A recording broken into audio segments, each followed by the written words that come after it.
was not impermanence, because in the morning we think something, later we think something else. We cannot make our mind very solid. The easiest, more safer one, practice the 7 cause and effect.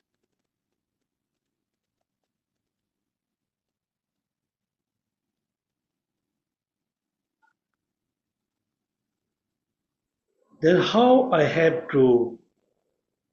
can practice the first step, recognize or accept all sentient beings as my dearest mother. How I can accept all sentient beings as my dear or dearest mother? Because I know I have only one mother. I don't have hundreds of millions of mothers in this lifetime.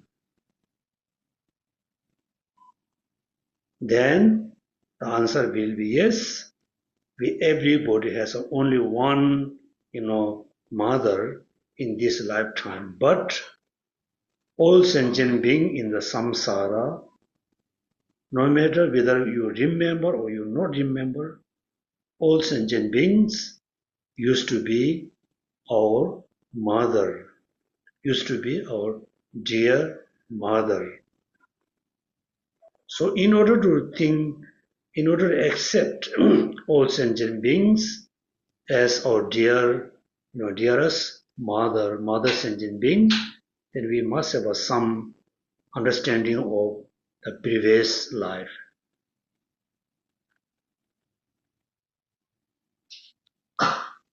How we can accept, how we can believe in there was our previous life. There's a previous life. There will be next life. There's a next life. How I can, believe them? Because I don't remember my previous life. I don't remember anybody say, oh, you are my previous brother, mother, or sister. How I can believe this thing? In order to believe the previous life, we need to use simple logic, very simple logic. Now you need to study based on your own experience. It is true, nobody can deny I don't have a body, right?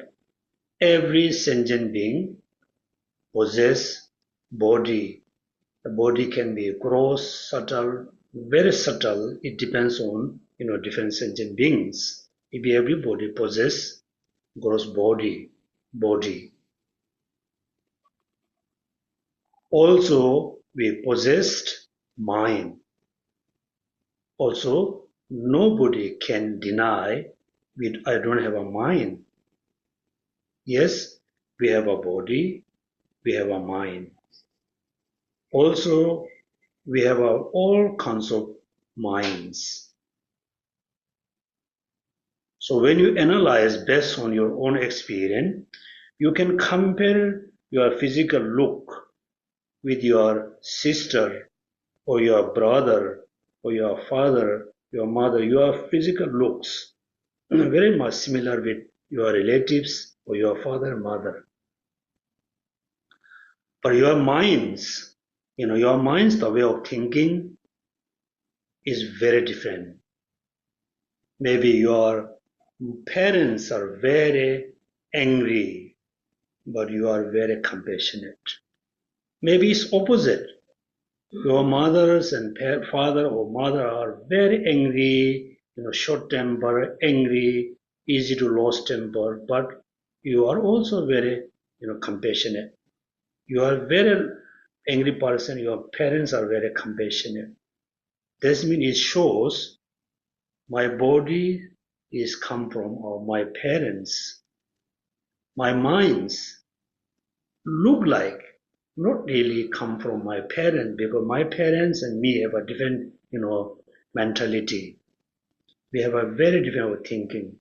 That means now you ask a question yourself, then where does my mind is come from? Then maybe previous life. Then you can believe in previous life. So how many previous life we have?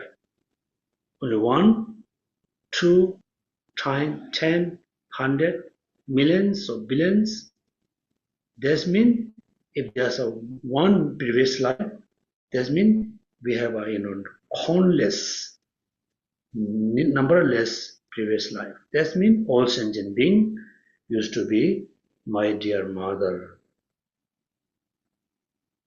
So if you really able to see, able to accept all sentient being around me, all sentient being, all human being in Singapore, Malaysia, Thailand, Burma, if you really able to accept, they are used to be my dear mothers, but this time I cannot remember, still they are like my mother, then you can reduce your anger, hatred, you can easily generate pure love and compassion. Then you can generate bodhicitta. Particularly when you contemplate or make a reflection on the previous life, there's a beginning life, or life is beginningless. This you feel so boring. I just keep reborn in the samsara, born, stay or survive for a few days, few months, few years. They're getting older, having a lot of sickness, disease, and problem. They die. Take another rebirth. Again die. Take another rebirth. Die again. You feel so boring because the samsara is full of suffering, full of cause of suffering. Then you can generate renunciation. Right? So this short talk I explain you how we can generate bodhicitta, how we can generate renunciation.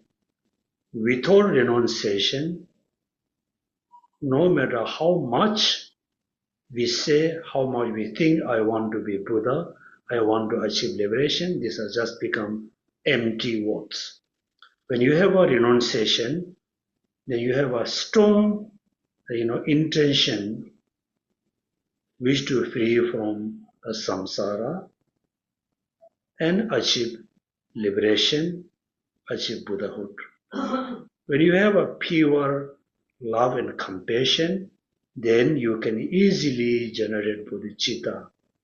Then you already become bodhisattva. When you have a bodhicitta, then you remember all the benefits.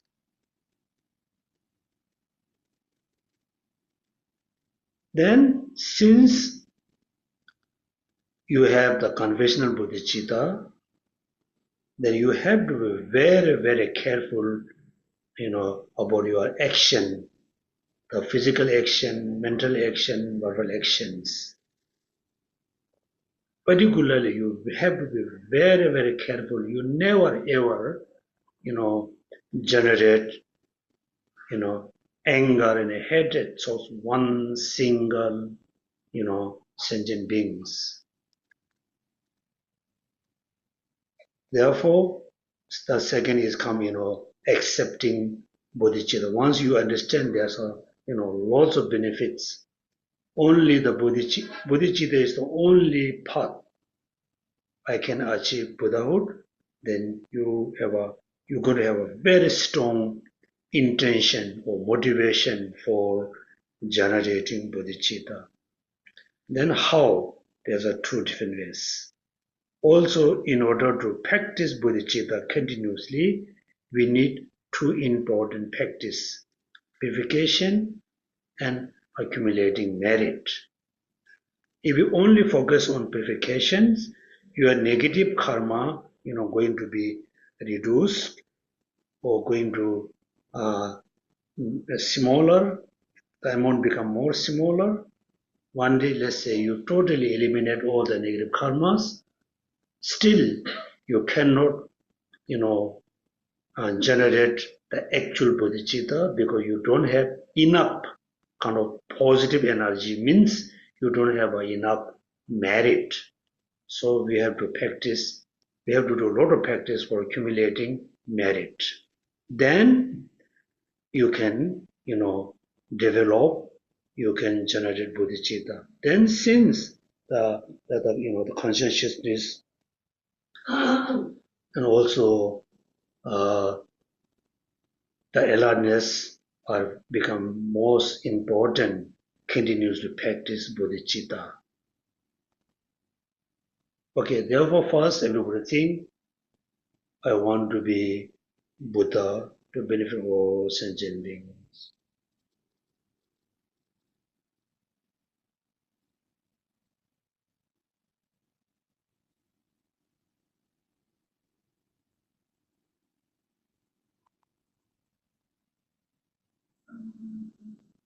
Visualize all sentient beings, particularly visualize your, enemy.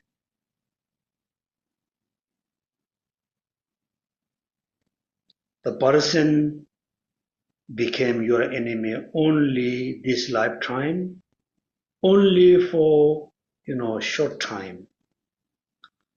The person you consider as your enemy, the person used to be your best friend. The person used to be your best, kind of neighbor. Somehow, there's some problem. Since you consider the person is my enemy, the reason is so small. But the person is actually used to be your dearest friend, neighbors, colleague. So you must recognize those also, he or she also equal to my mother. Cultivate pure love. Means I wish all sentient beings always be happy, have a cause of happiness. When your life is very sincere, then when you see somebody has a small problems, small suffering, immediately you will take action, free the person from suffering problems. Then this is a compassion. Next, so how, why we need to practice two bodhicitta? Why one bodhicitta is not enough for achieving omniscience? Then the analogy, in order to cross the ocean of samsara, in order to reach to the Buddha's land, we need two wings, the left and right wings. These two equal important equally. We should not say one is more important, other is not. The both bodhicitta is equally important. So how we, practice the conventional bodhicitta? Now here, please you must remember the way of practicing true bodhicitta is very different. The conventional bodhicitta, you need to transform your mind into bodhicitta. When you practice compassion, your minds totally have to be transformed as love and compassion. When you practice conventional bodhicitta, you cannot transform the emptiness as your mind. Your mind also cannot transform as an emptiness. We need to meditate on emptiness. What does mean practice of conventional bodhicitta? Means you always need to meditate on emptiness. So in order to meditate on emptiness, we must know what does mean emptiness. Without, understanding emptiness, we cannot meditate on emptiness.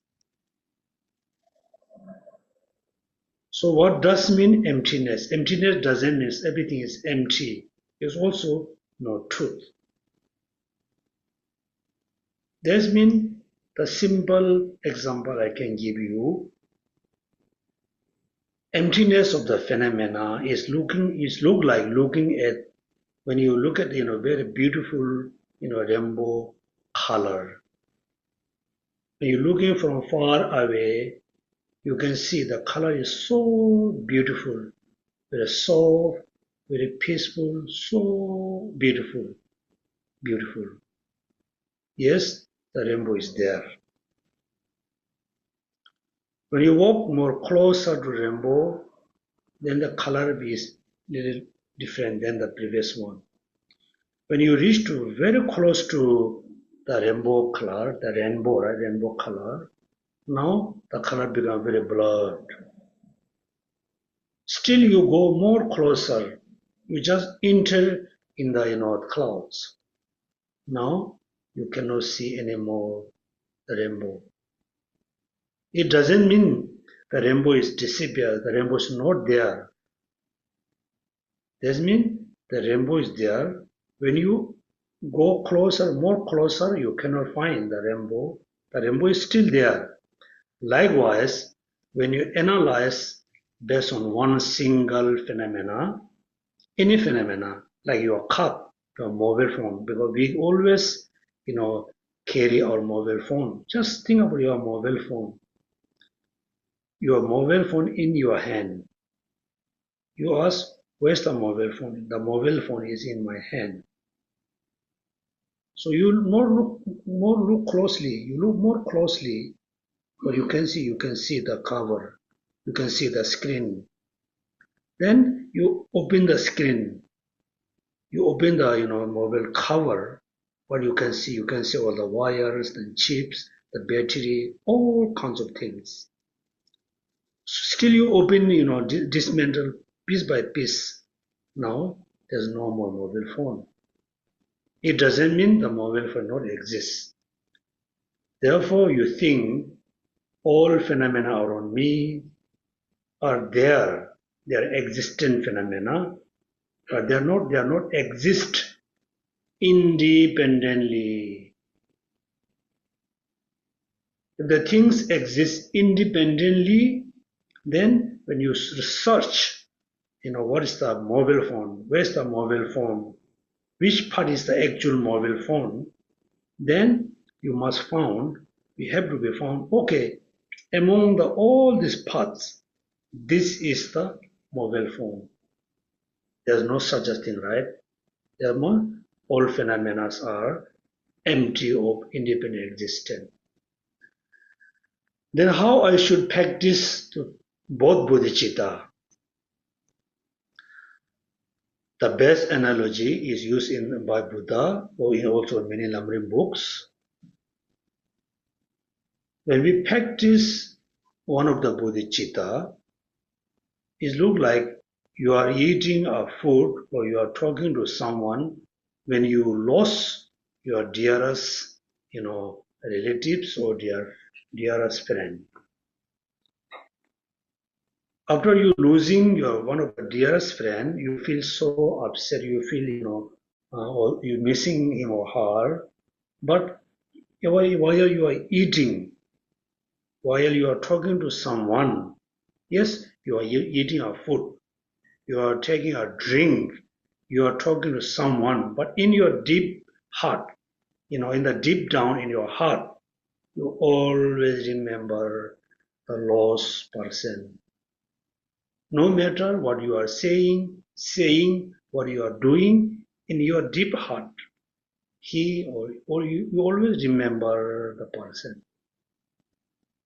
Likewise, when you practice the conventional bodhicitta, the wisdom which relies on emptiness must be in the deep down in your heart. When you meditate on emptiness, the conventional bodhicitta must be in the deep down in your heart. You should not forget the conventional bodhicitta, practice the ultimate bodhicitta. You should not, forget ultimate bodhicitta, practice conventional. Is other way also, other way around. We should not. So this analogy, we must remember, any practice I do in my life, any practice, you must compound, conjoin with the bodhicitta. Because practicing bodhicitta is heart of our practice. So when you recite mantra, first you generate one of the bodhicitta, then you can recite mantra. While you are reciting mantra, you are saying Om Mani Padme Hum, Om Vajrasattva Sama. Verbally, you are reciting the mantra. Also, you are visualizing Vajrasattva. But deep in your heart, the bodhicitta is always there. That means you know how I can practice bodhicitta with my any practices. Even though when you offer a food, drink, when you give like a few grains of seeds, so bird, fish, bodhicitta must be there. Without conjunct with the bodhicitta, all your practices never be Mahayana practice. So what is the main obstacle for us to practice bodhicitta? Not having compassion, not having great compassion. Without great compassion, that we cannot. Great enemy of great compassion, anger and hatred. Clear? Anger and hatred. So chapter 6 is very important. It teaches us how to practice patience. In our daily life, so many problems we have because we don't have enough patience. So the order, right? I want to practice bodhicitta, therefore I have to practice great compassion. In order to practice great compassion continuously without having obstacle, I need to control my anger. I need to control my hatred. If anger arises, the anger is arise towards one person, your compassion change into normal compassion, never be great compassion. When you ignore, one suffering of one sentient being, one suffers sentient being, then your compassion become very incomplete. Then bodhicitta become very incomplete. There's no bodhicitta actually.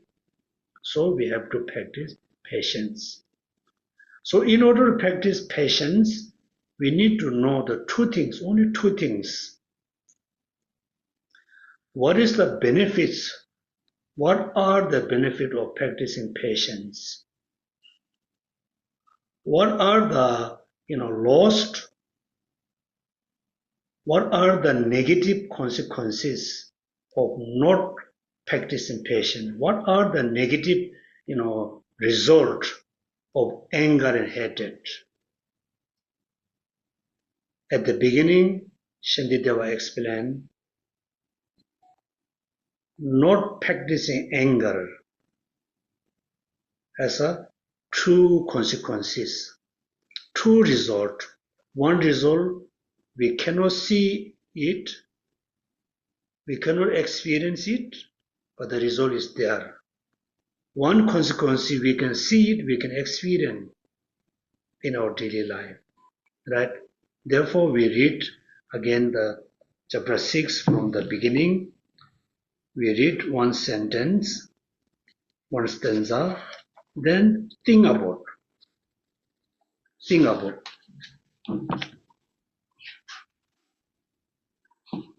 patience. Chapter 6. Okay, first we chant the first stanza. Whatever wholesome deeds, such as parenting, Buddha, and generosity, that have been amassed from the thousands eons, will all be destroyed in one moment of anger. Look at now. This kind of beginning is a very important advice. Since we become a Buddhist, we try to practice for accumulating merits. Whatever wholesome deeds, through recitation, chanting, prostration, or giving some food and drink to other, be a kind person. So we believe we accumulate merits, such as parenting Buddhas, also making a lot of offering to Buddhas and Bodhisattvas, making a lot of offering to the Sanghas, making a lot of offering to the ordinary beings, sentient beings, the generosity. There have been amassed over the thousand eons, right? We accumulate for millions of years. We didn't accumulate very easily. We accumulate the merit through a lot of difficulties. We accumulate the merit through a lot of, sacrificing. Then somehow we did accumulate a lot of merit for eons. Accumulating merit is not easy. Particularly accumulating the complete merit is not easy at all. Right? So first, it is so difficult to have a pure, sincere motivation. Second, we cannot let go our attachment. Second, also we cannot maintain the pure motivation until finish our actions.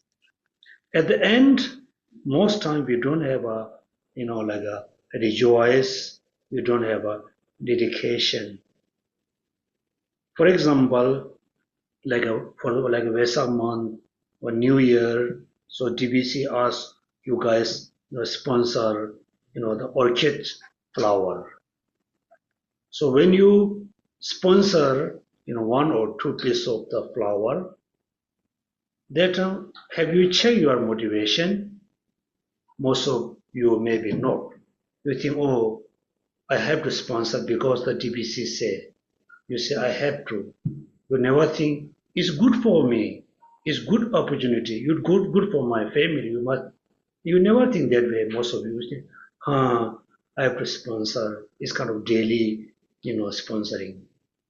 Therefore, when you sponsor one or two pieces of flower, you don't have a good motivation. Then how you can consider accumulate merit? Yes, somehow you have a good motivation, but you cannot, practice the detachment. Because very simple thing you can see when you come to center, you are looking your name on the flower. Oh, that means you still consider this is my flower, right? That means you never learn detachment. So when you donate $1, $2, when you donate, when the money has, gone through from your bank account, you consider this is not mine. No. So we don't have a detachment. Also, let's say you sponsor one of the big Buddha statue, you always feel kind of ego. Oh, that's my Buddha. When somebody going to see the temple, you will say, you go to the temple, you see one Buddha is sponsored by me, right? That means you still have a ego. You still have a attachment. Then what happened? the worst thing, let's say you sponsor one big, statue or stupa or tanka or whatever, you sponsor to the temple or center, which is very good. If you don't have a detachment, your mind is still attached with the, Buddha statue or tanka, whatever, your mind is still attached with this thing, then a serious problem will have. After you die, your mind is still attached with this thing. Maybe they will you born as a cockroach, right? Insect, cockroach, right? Yeah, then also the lizard, small lizard, going around the statue, Buddha's temple, right? Then what happened? The people give you poison, you die. Then maybe again you born there. So it is so important to practice detachment. Then your merit become more pure. At the end, instead of saying I donate, I sponsor, you must say have a sense of rejoice. Sense of rejoice yourself. Also you can dedicate. Then merit become very complete. So look at now, in order to accumulate, one complete merit, we need to put a lot of effort.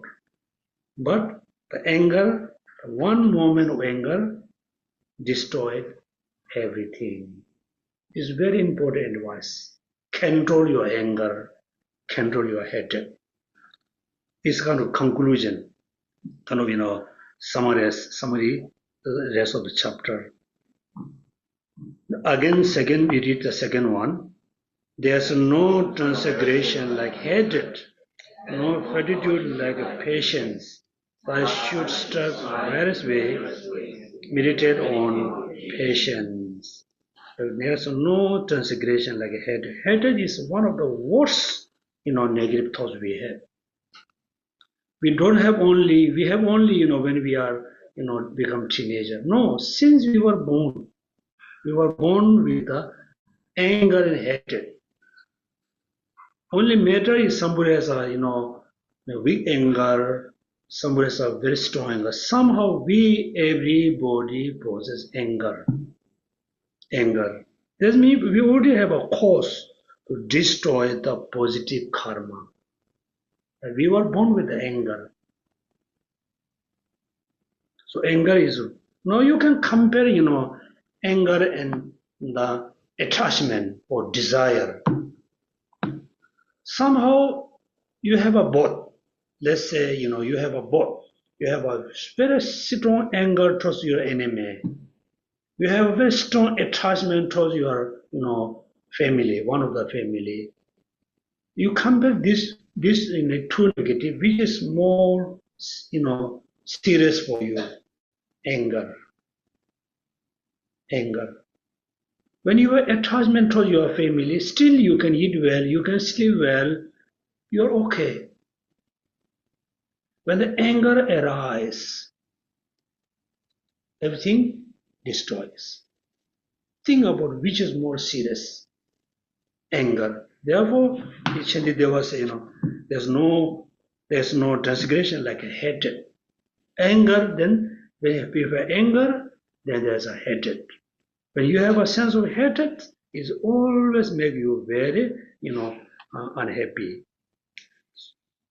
So, thus, I should strive in various ways to meditate on patience. How we can meditate on patience? Okay, this is the English translated. Meditate on patience. Patience is not the object. You can meditate on it. Okay. Then your mind again have to transform as a patience. Tibetan we can say Zoba Hom. Hom means you have to familiar with the patience. Familiarization. Means, let's say, last year you are very angry with someone. Then I ask, please practice patience. That means slowly your mind, your mind have to familiar with the patience towards the person. First day, second day, first month, second month, third month. Then after 1 year, you don't have any more anger. Right? Therefore, we must say, what is way to familiarize on the patience or practice patience. So third and fourth is explaining the consequences. So please chant the number 3.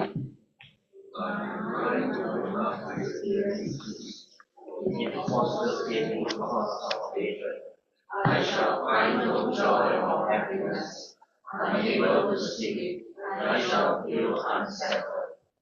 A master who has victory is danger of being killed, even by those who, for their wealth and happiness, depend upon the master's kindness. Okay, we can stop here. Now look at the number 3, right? So the consequence can be 2 types. One, we cannot see it, we cannot feel it. Once we can see, we can feel it.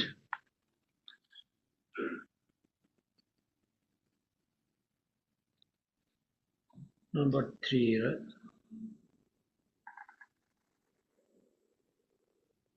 So destroying the positive karma, destroying merit, we cannot see, right? When you get anger, we cannot see my positive action destroyed. We cannot see, we cannot feel it. Likewise, when you do prostration, right, we cannot see, we cannot feel, I'm accumulating merit.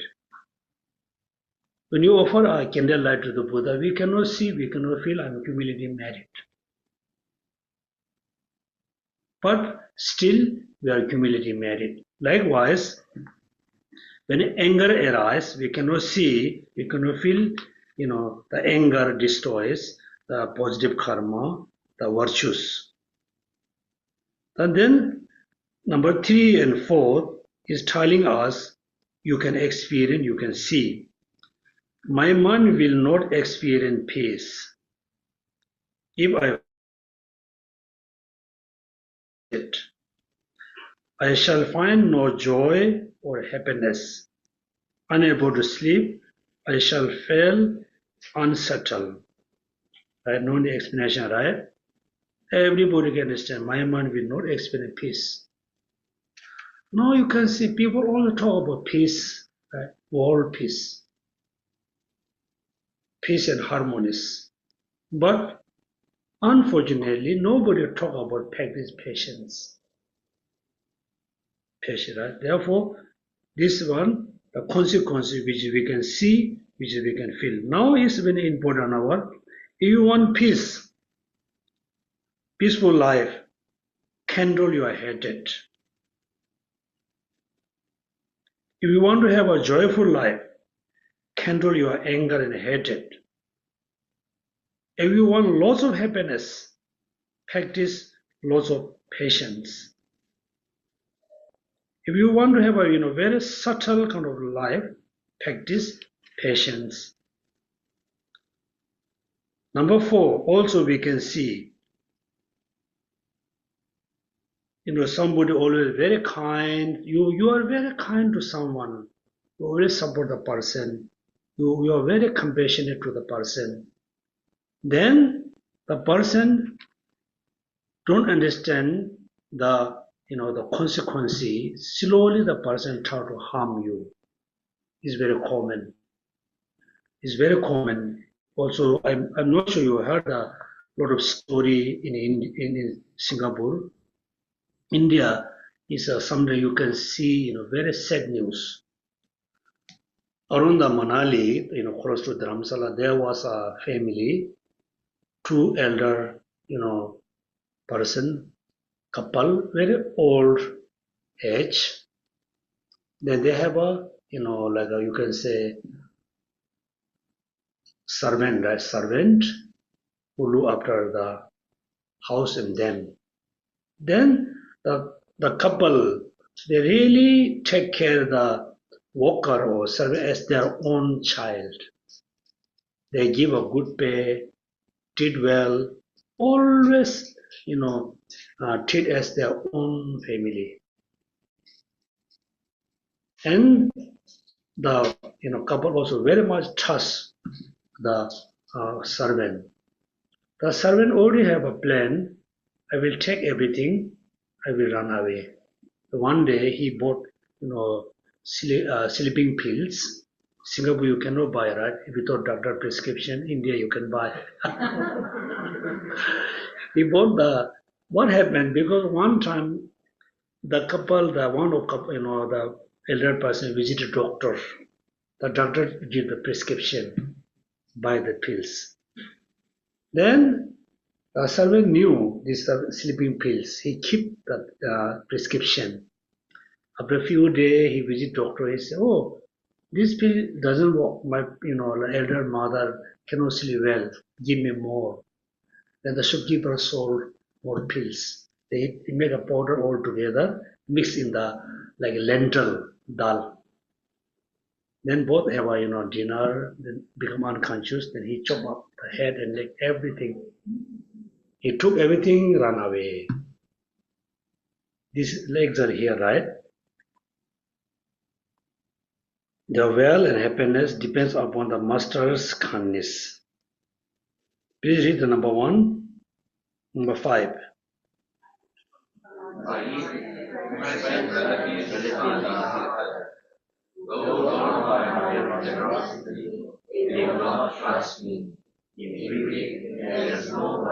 Without anger, right? Now by it, friends and relatives are disheartened. If you are a very angry person, I don't think any friend can trust you. It doesn't mean you are cheater. No. Because let's say you are friend with a group of people, but you are a very angry person.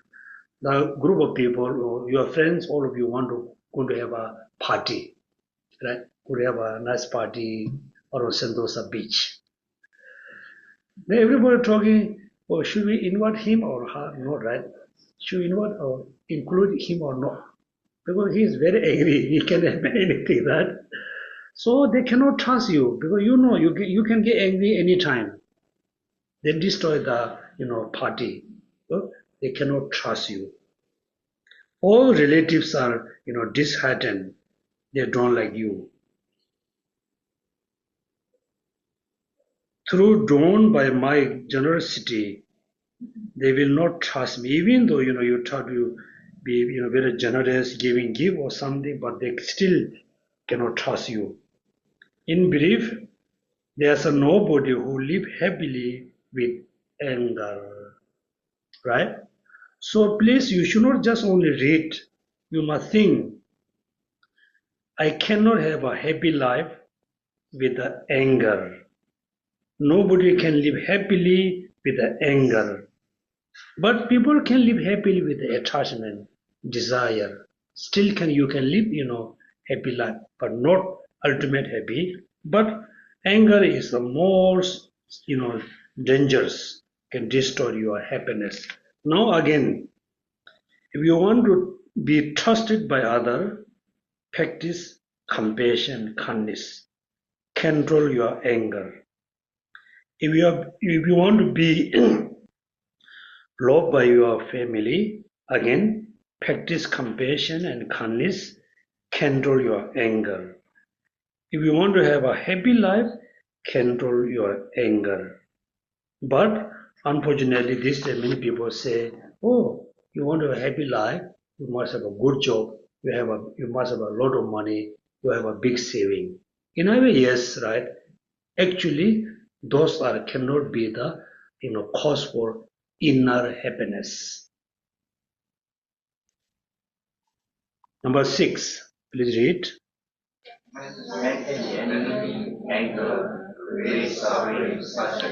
This, but however, gradually overcome ye, find happiness no after, right? Hence, the enemy. Who is the enemy?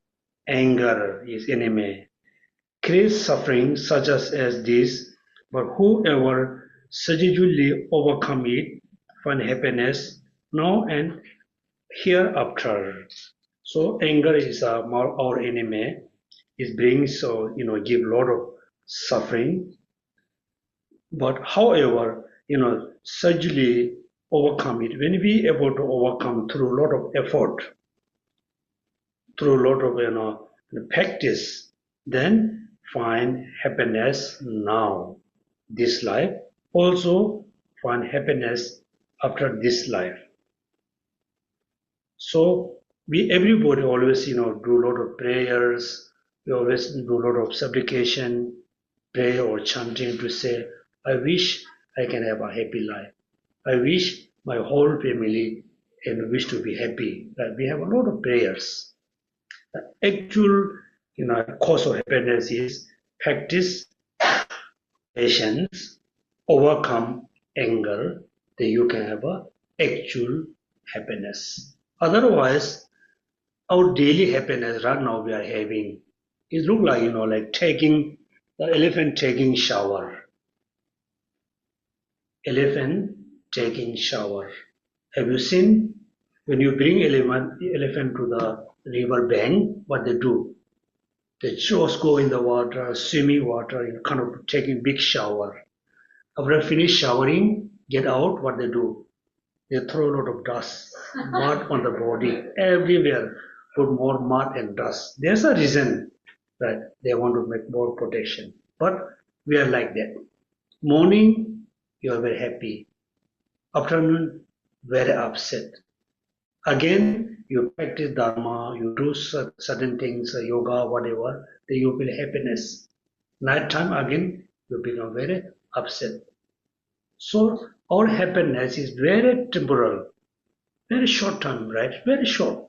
Because we haven't found the cause of actual happiness. If you always control your anger, hatred, right? When you always control your anger, hatred, that means you are almost halfway of liberation, right? Half of liberation. You can see who are very patient or not patient within your family. The person is very patient. Some bad thing happen to the person look okay, right? Look okay. The person who haven't have enough patience, little thing happen, the person become very upset very quickly. So whether you are young or old or rich or poor, so we have to practice patience, right? Without practicing patience, there are no such as happy life. Now number 7, the cause of the number 7 is talking about what the cause of anger. Please read. Have you found it fuel of mental unhappiness in the privation of what I wish for and doing what I do not want? Hatred increase and then destroy me. Okay, so before you think about this meaning, if I ask you, what is the fuel of anger? What's the fuel of anger? What is the actual cause of anger? Think about explaining the answer based on your own experience. Unhappiness. Become, unhappy. First, for example, let's say, easy example to easy to understand, you are in the food court. Yeah, you always go one particular section. They have a very beautiful fried rice. Right? When you eat, you feel happy. Right? You feel. Then before you, there one person standing in front of you. He take everything. All the fried rice gone. Then you get angry. Because when the person, collect all the rice, you already feel unhappy. Then unhappiness cause anger. That moment, if the person take to all the fried rice, when you think is okay, mean the unhappiness, the unpleasant feeling is not there. Then you cannot get anger. You cannot get angry. So normally, what you wish to get, If you cannot get it, then you have a very unpleasant feeling. You already become very unhappy. When you already become unhappy, the anger arises. Like, let's say, you don't want certain things you don't want at all. Somehow the things always come to your life. But then what happened? Also, you feel very annoying. Annoying means you have a very unpleasant feeling, right? When you already have unpleasant feeling, then it's very easy to become, angry person, because the unpleasant feeling, unhappiness become triggers to arouse anger. Therefore, what we have to learn, you really want to practice patience, you really want to have a happy life, first we have to control the annoying things, annoying feeling, unpleasant feeling, even though pleasant, lot of pleasant feeling. For example, this come later, right? For example, sometimes we feel so, we have a very unpleasant feeling when you walk around in the hot weather, right? Somehow you need to go through the hot weather, but then what you have think? Walking in the hot weather also another happiness, right? Then you are okay. Another happiness, different types of happiness. Then you won't have unpleasant feeling. Then you are not going to get angry with the weather. So we have to learn, whatever comes in our life, we have to think it's okay. It's okay. You should not, generate unpleasant feeling. Therefore, he say here, right? Having found it fuel of the mental unhappiness, mental unhappiness is the fuel of anger. In the prevention of what I wish for, and is doing what I don't want. Hatred increased and then destroyed me. Destroyed me.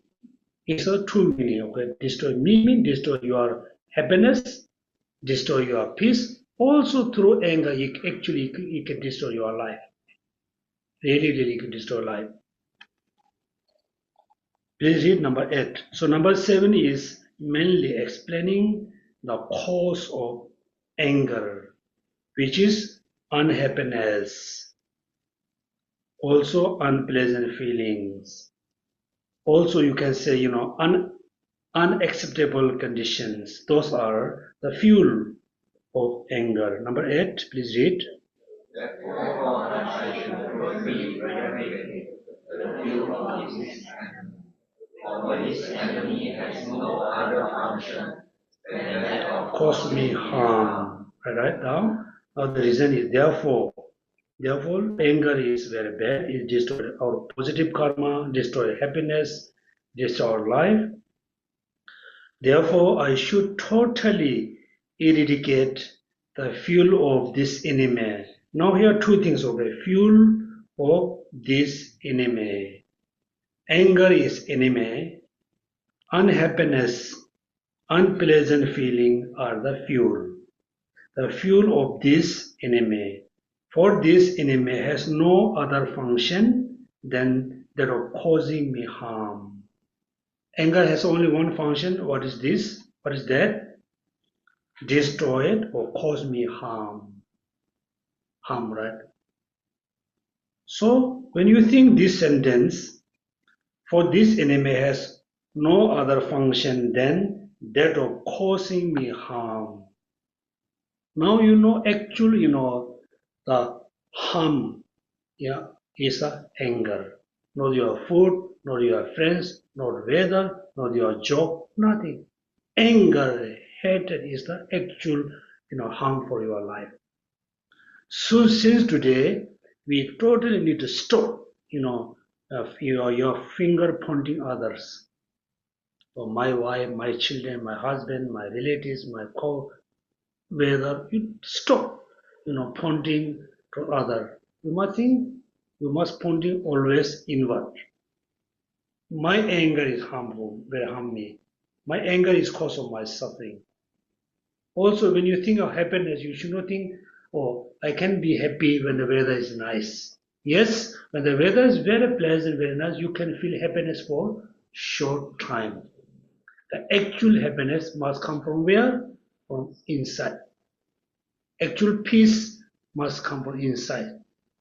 Actual harmonies also must come from inside. Until now, we are mistakenly looking the cause of happiness from outside.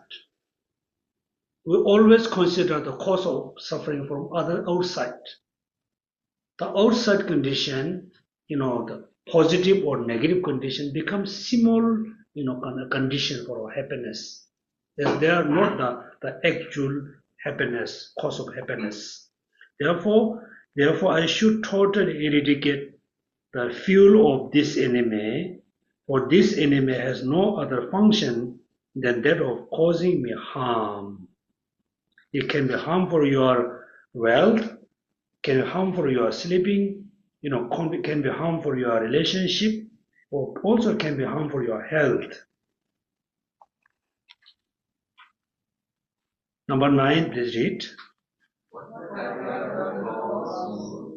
I shall not disturb my mental joy, for I shall not accomplish what I wish, and my virtues will decline.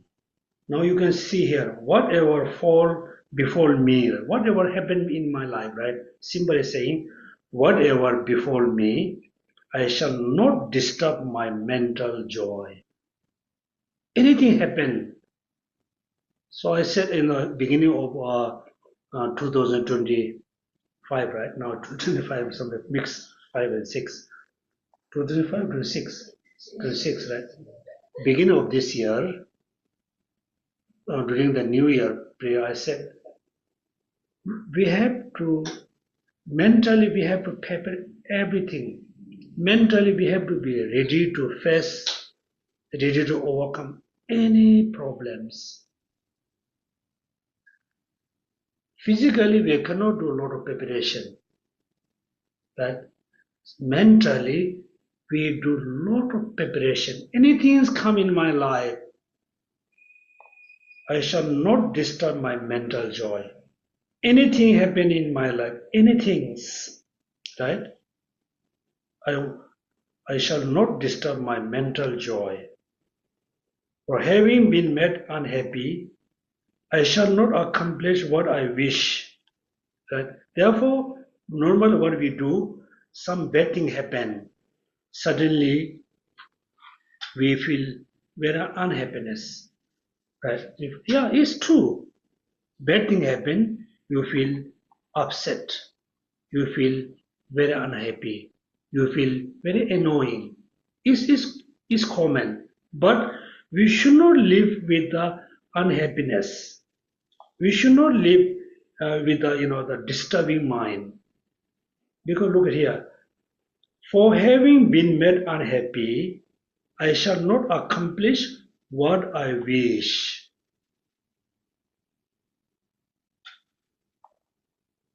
My virtues will decline. Somebody annoying you, if you live with an unhappy life, you're not going to accomplish anything. Also, you're not going to accomplish what you wish to accomplish. Also, the anger, hatred, decline our virtues. So here you can see, maybe some of you have already have seen some of your friends or relatives, right? How we know the person, the virtue is really decline. Look like normal, look like virtues. At the beginning, you can see the person life is very good, very happy. Then slowly the person life has changed. Finally, the person do all the bad things. Still, the person life going more worse and worse. Finally, stealing or cheating or killing, all the bad things will do. But the person life never be changed in the positive way. Means the positive karma is decline. How we know my positive karma is increasing? There's no such as indication, but sometimes you can, you can see, feel, oh, somehow many people say my luck is increased. This year I have a good luck. Right? Is no, actually, is just depends on how much you increase your positive karma, depends on how much you decline your positive karma. The more positive karma decline, the more problem you will face. The more positive karma increase, right, the more of good opportunity will come to your life. Therefore, decline uh, virtues. Virtues will decline. Number 10, please read.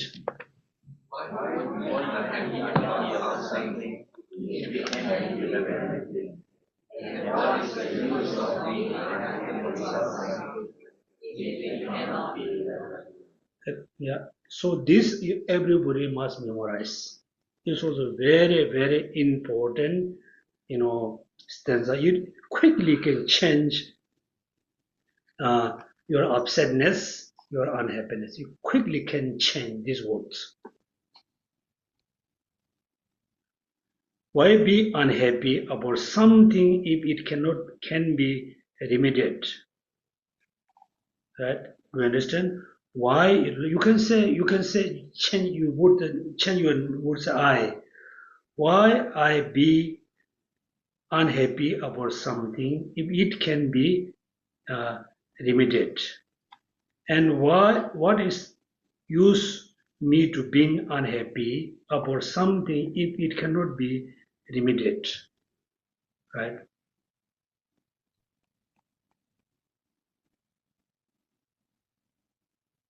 Most of our problem we have, it can be changed based on applying the right remedy.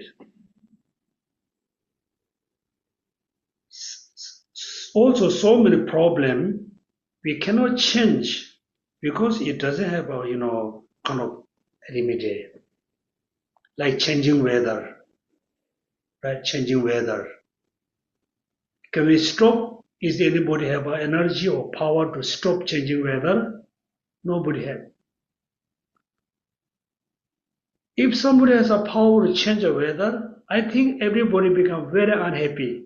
Weather hot means always hot. Cold means always cold.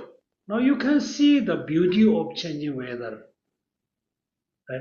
Summer, winter, spring, autumn. Singapore also in the morning very hot, afternoon become very chilly, evening more cooling. Then you can feel the happiness. Therefore, for changing weather, also getting older, right?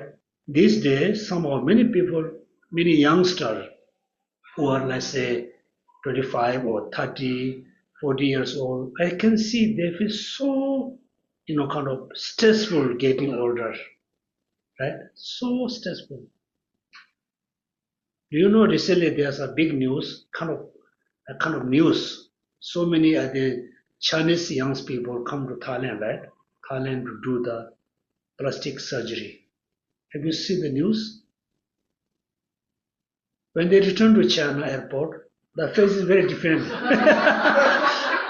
In the passport, also the computer cannot scan the face, right? So why these people? I'm not criticizing those people, not criticizing because they wants to be looks always want to be youthful. Do you think we can live youthful forever? Cannot. Instead of going through all these difficulties and problems, just be accept what it is. Getting older, in a way, very good. We're going to say goodbye this life, right? You feel I'm getting older, then I'm very soon going to die. Then what happened? I will born again as a beautiful, youthful baby. Everybody will take care. You receive a lot of gift, right? Now, hardly you will receive gift during the birthday. When you are a little baby, all your relatives bring a lot of gift to you. You must think, I'm happy to die. Right? So therefore, so many things we cannot change. We have to accept whatever is it is. Again, there are so many things we can change, like unhappy life, be a very angry person, having a lot of argument with someone. These things we can change because everything in your hand.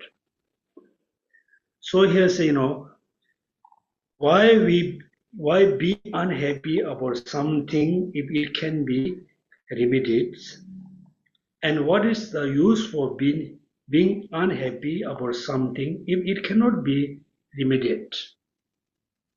So when you have a serious problem, you chant this sentence. You say, I cannot do anything. I forgot about this problem. Just be, relax, enjoy the rest of your life. Someday you can say, this is a serious problem. You think, is there any solution or not? If there's a solution, don't be panic. Don't be angry. Don't be upset. Use the solution, solve the problem. Then you're okay. Right? Okay. So this is a very, very, very important, kind of advice. Number 11. Myself and my friends, I want to know something, no disrespect, no harsh words, nothing unpleasant, but about anything it is beyond. Opposite, right? Now it's talking about again, cause of anger. Generally, we remember the 8 worldly consent. Everybody has always think of only 8, most of 8. I want, I want to hear a lot of good thing about me, right? This is one thing. I don't want to hear any bad thing about me. I always want to hear people always talk about good things, not the bad things. I don't want to be loser. There's an 8 worldly consents.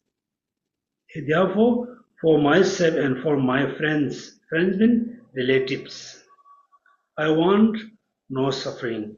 But the enemy, your enemy wish you have a lot of suffering. I don't want disrespect. Your enemy always wish you have a lot of disrespect. I don't want harsh words, but your enemy always think you can get a lot of harsh words. You don't want, unpleasant, but your enemy always wish you have a lot of unpleasant. But for my enemy is the opposite. Now you can see as an ordinary person, normal person, we always think the person is my enemy. Right? The person become your enemy because of the anger and hatred. Anger and hatred. So we should not directly, pinpoint, your finger towards the person. If you are very wise, if you are very intelligent, yes, you think I'm intelligent, you must pinpoint your finger towards the anger, hatred, ego, jealousy, not the person. Not the person. Until today, all sentient in samsara, we are very, like a childish. We are really like a very childish. When we receive simple simple gift, as this day you can see somebody, the youngster, when somebody give, the rose flower, the person is so happy, just so happy. Flower is just simple things. Very silly, right? Also, somebody say, wow, you are so good, you are so strong, you are so intelligent. We feel so happy. Somebody say you are stupid, you get very upset, angry. Exactly, we are really, really, very immature, right? Unmature, immature. When we're an immature person, we are really like childish. With a little thing, we feel very happy. With a little thing, we are very upset. Not only upset, small thing is become a cause to take your own life. Also, little things can be cause to take other people's life. So therefore here, so we should not think the person is my enemy. You must think his or her anger, attachment are my enemy. Number 12.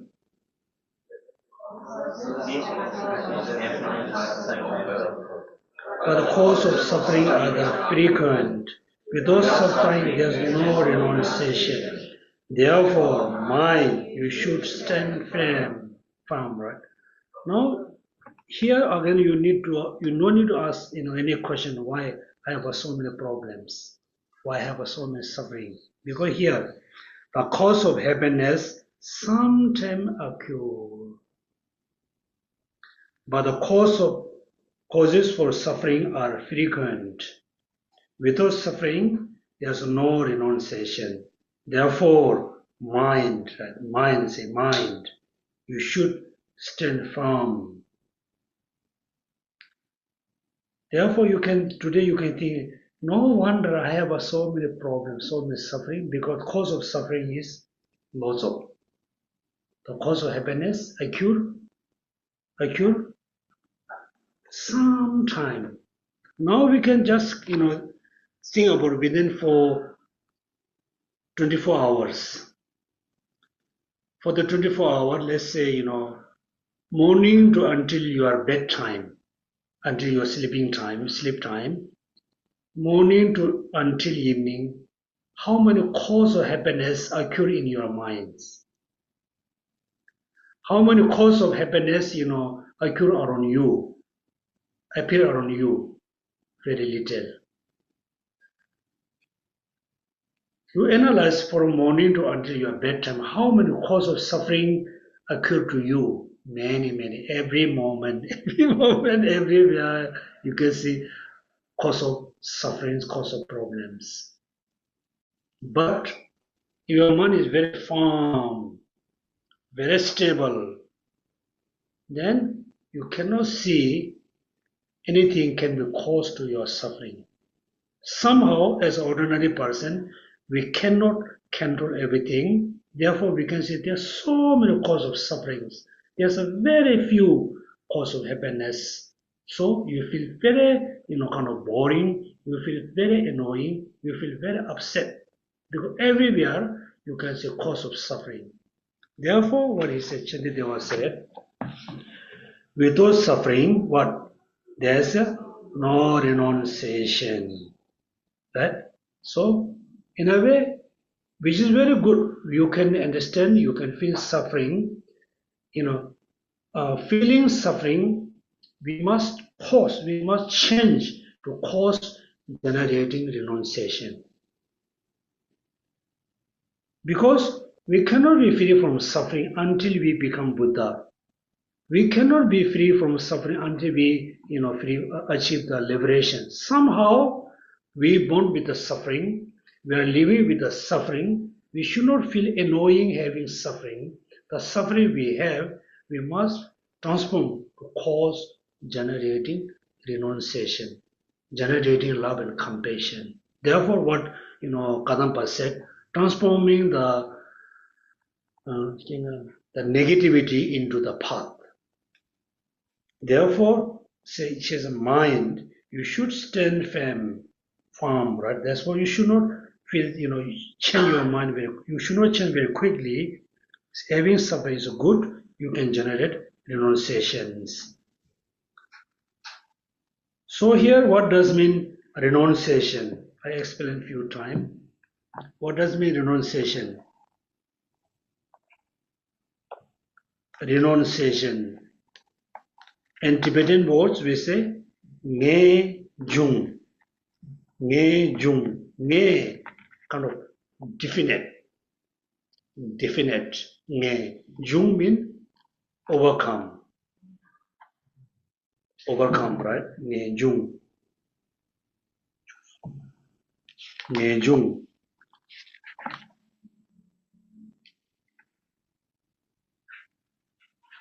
Nge jung. Because based on the English, the translation, people have a very easy to have a misunderstanding. Renunciation means people think the person is very renounced means the person doesn't need anything, right? Renunciation. Also, your teacher asks you to practice renunciation. You think, oh, I don't need house or I don't need car. I shouldn't have a car. I don't have a money. I just live as a beggar, right? This is not the meaning of renunciation. Tibetan words nge jung. Nge mean neighbor mean definite, definite. Jung mean overcome or get out. Definitely get out. Definitely get out from where? From the samsara. Samsara. Definitely I wish to get out from the samsara. So what does mean samsara? Where's the samsara? Where's the samsara, please? Where's the samsara? Can you see samsara? Cannot. Wow, very interesting. Talking about samsara, talking about renunciation, you haven't seen samsara, right? Very simple. If somebody asks where's samsara, just touch your body. This is the samsara. Korva, right? Also, suffering, truth of suffering. So why this body is called samsara? Samsara or truth of suffering.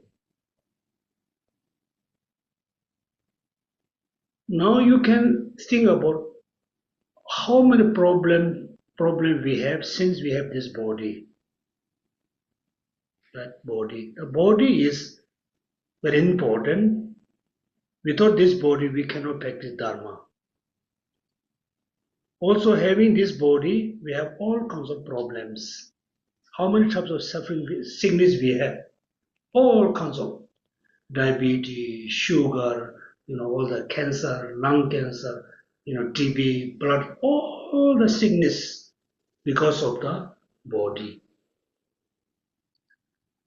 Then the food, all kinds of food because of the body, clothes, house. Most of the suffering we have because of the body. The body is actually the truth of suffering, also samsara. Samsara. So then when you reflect, when you meditate on emptiness, you must think, I need to be free from this physical body. This physical body. Because this physical body is the basis for a lot of sufferings and problems. I don't want this physical body. Right? Then how you can practice Dharma without this body? Yes, somehow we need to rely on this body for many, many lifetimes. Still, it is the truth of suffering, it is the samsara. Still, we need to use this body to practice the Dharma. Therefore, later you can see this body is, basis of suffering. Still, we use the basis of suffering for the good reason. Therefore, renunciation. Without suffering, there are no renunciations. Please read number 13. Some ascetic, the people of Karnapa, endured pain of hard burn for no reason. Therefore, liberation for having no courage. Right? And the ancient time, or even though this day, there's a sudden, practice according to Hindu traditions. Somebody, they just burn themselves. They consider as a practice. Somebody, they cut their, hands and legs, put a lot of blood, consider as a practice. But from our point of view, from, Buddha's point of view, this kind of practice, there's no, like a good result, no result. Somehow, then, they go through all kinds of, pain and suffering. Therefore, for sake of liberation, why have I not courage? So we talk about Buddhahood. We talk about liberation. In order to achieve Buddhahood liberation, we must go through a lot of difficulties, a lot of sufferings, a lot of problems. Then we can reach to the liberation. Therefore, why I have no courage? Therefore, we must have a lot of encouragement, right? Encouragement. Number 14. There's nothing whatsoever. There's not much easier to become acquainted with small harm.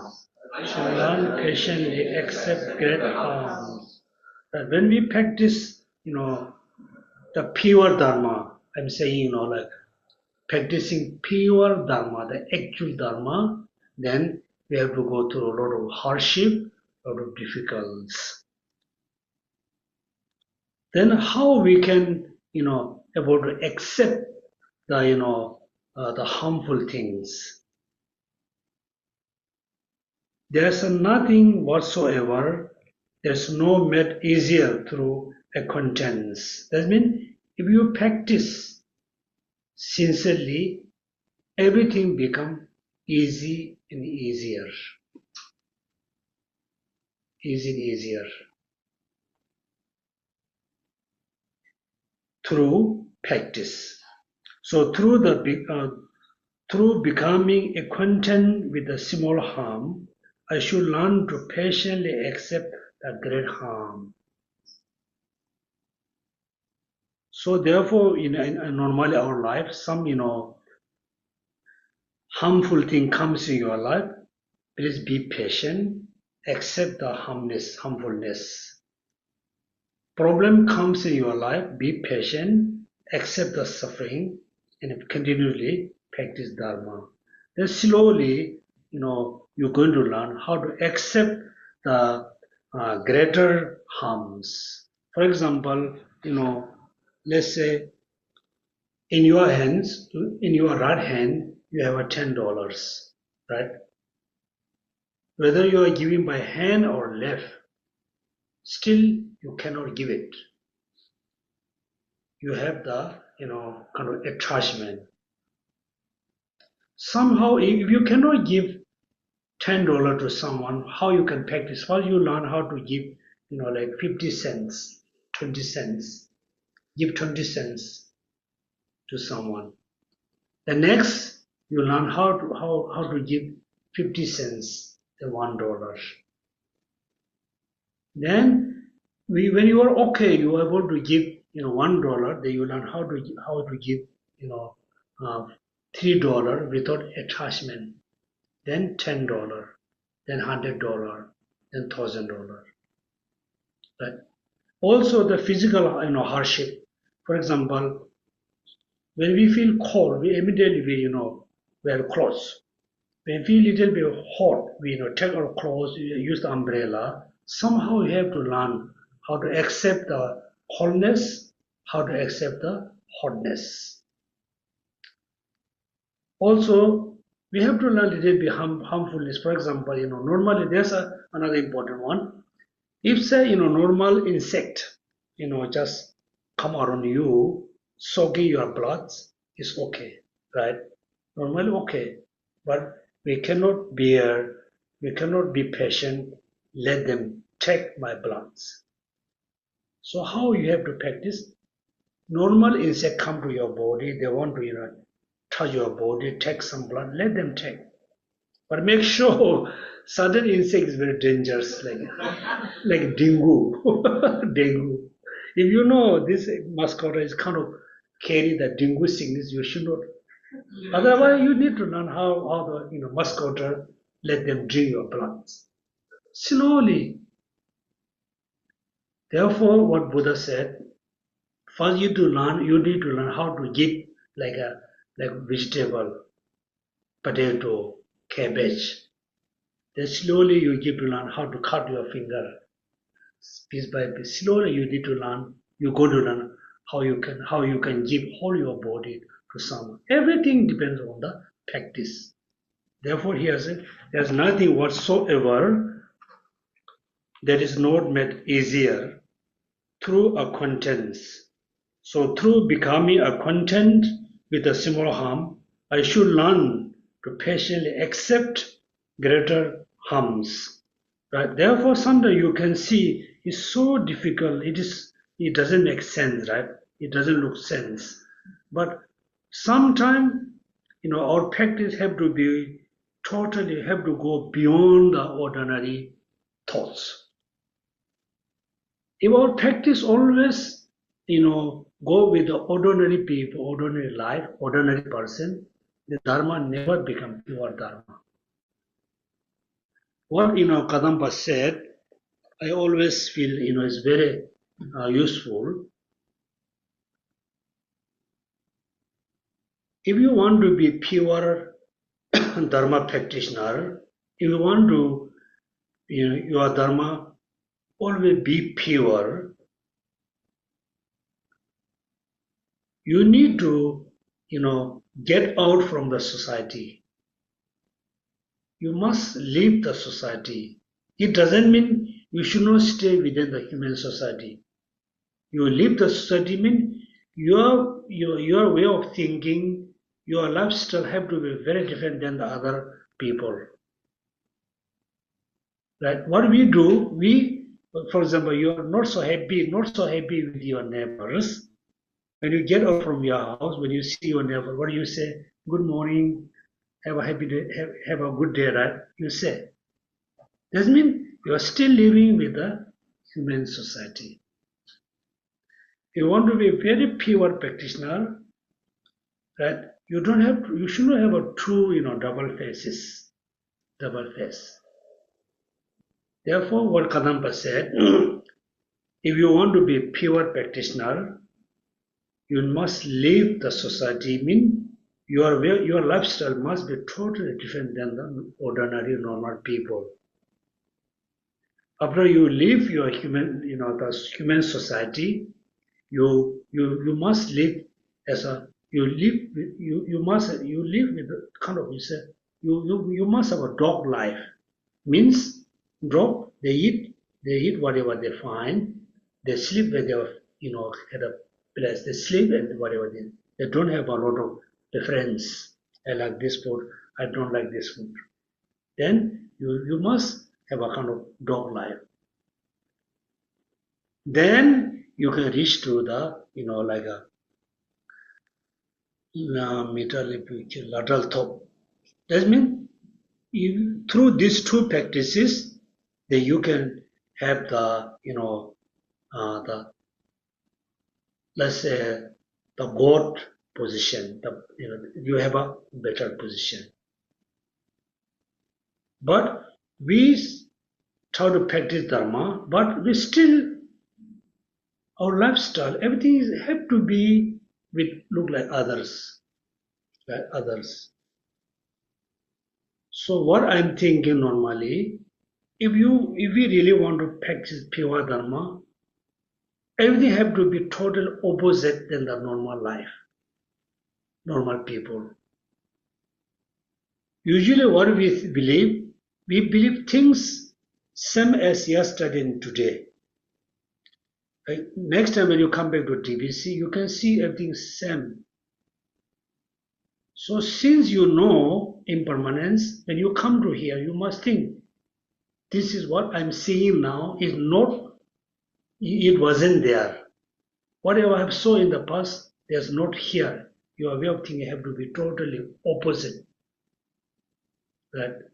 Then also as an ordinary person, we have a lot of attachment with our food, our clothes, our friends, our relative, our position, or lots of attachment. Our money is attached everywhere. Attached everywhere, tied everywhere. Therefore, we really cannot move from the samsara because our mind is totally attached. Like one like animal tied with a lot of rope, the animal cannot be free, cannot be easily free. So many rope tied with the animals. Therefore, our mind, tied with so many attachments everywhere. Therefore, we cannot be free from the samsara. Okay, now for the number 15. Who has not seen this to be so with terrifying suffering, feeling of hunger and thirst, precious. Right now is coming slowly, you can see. Who has not seen this to be so with terrifying suffering, such as the beats by snake, insect, feeling of hungry and thirsty, and with such a manner things as the rashist. So everything we cannot bear, right? Because we never learn how to accept the small harm through the practice. Also, we haven't learned how to accept the great harm through practice. Therefore, we cannot accept any of this kind of suffering. When you feel thirsty, you feel suffering. Hungry, feel suffering.